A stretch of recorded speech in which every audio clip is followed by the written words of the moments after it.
नमस्कार, मैं प्रोफेसर सतीश चंद्र झा अपने चैनल में आपका पुनः स्वागत करते हैं। जीवन में दुख और सुख तो चलते ही रहते हैं, परंतु व्यक्तियों को अपने भविष्य को जानने की इच्छाएं आदिकाल से रही है। वह अपने भाग्य को, अपने भविष्य को इसलिए जानने का यत्न करता है क्योंकि कभी तो हमें परिश्रम के उपरांत खूब सफलताएं प्राप्त हो जाती है, परंतु कभी अथक परिश्रम के उपरांत भी सफलताएं नहीं मिल पाती है और जीवन में संघर्ष बढ़ जाती है।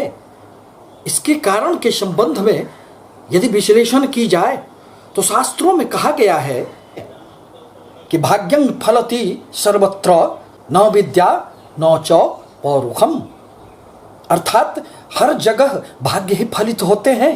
व्यक्ति का पुरुषार्थ, विद्या, ज्ञान यह तो बाद में फलित होते हैं। अतः किसी भी व्यक्ति का उसके कुंडली को देखने के उपरांत सबसे पहले भाग्य पर विचार करना आवश्यक होता है।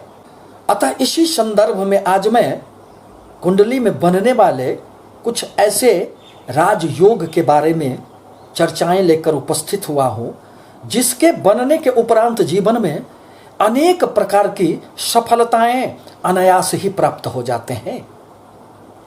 अतः यदि आप भी अपने कुंडली पर दृष्टिपात करें तो इन बातों को पूर्णतः समझ सकते हैं। अतः आज मैं एक राजपुरुष राजयोग के संबंध में कुछ बातों को लेकर उपस्थित हुआ हूं।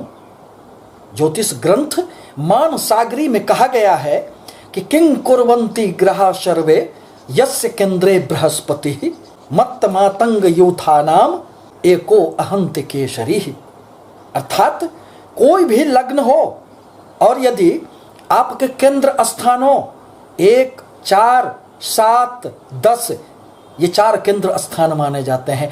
अतः यदि किसी भी स्थान में केंद्र में बृहस्पति बैठे हुए हों तो अनेक प्रकार के दोषों को दूर कर देते हैं, और यदि किसी भी प्रकार की जीवन में समस्याएं आती है तो देवगुरु बृहस्पति अकेले ही उन समस्याओं को झेल लेते हैं और व्यक्ति के जीवन में अनेक प्रकार की शुभ प्रभाव उत्पन्न कर देते हैं। जिस प्रकार सैकड़ों मस्त हाथी के समूह को एक अकेला सिंह केसरी मारकर भगा देता है, अपने पुरुषार्थ के बल पर उसे खदेड़ देता है, उसी प्रकार देवगुरु बृहस्पति यदि आपके कुंडली में केंद्र स्थानों में विराजमान हो तो जीवन में अनेक दोषों को, अनेक प्रकार की समस्याओं को निश्चित रूप से दूर कर देते हैं। और ऐसा व्यक्ति, इस योग में जन्म लेने वाला व्यक्ति अत्यंत प्रभावशाली व्यक्तित्व का होता है।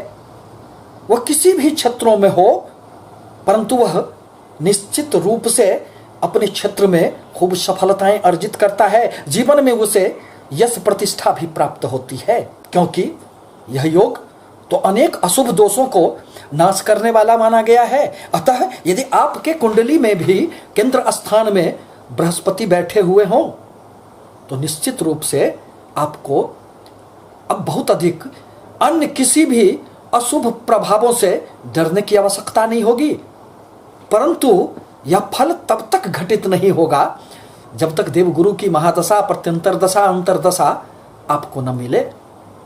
इस प्रकार कहा जा सकता है कि अनेक दोषों के उपरांत ऐसे राजयोग हमारे कुंडली में होते हैं जिनके प्रभाववश हमें जीवन में अनेक प्रकार की सफलताएं प्राप्त होती है। आपसे निवेदन है कि हमारे चैनल को सब्सक्राइब करें, लाइक करें, ताकि मैं अपने विचारों से आपको अवगत कराता रहूं। धन्यवाद।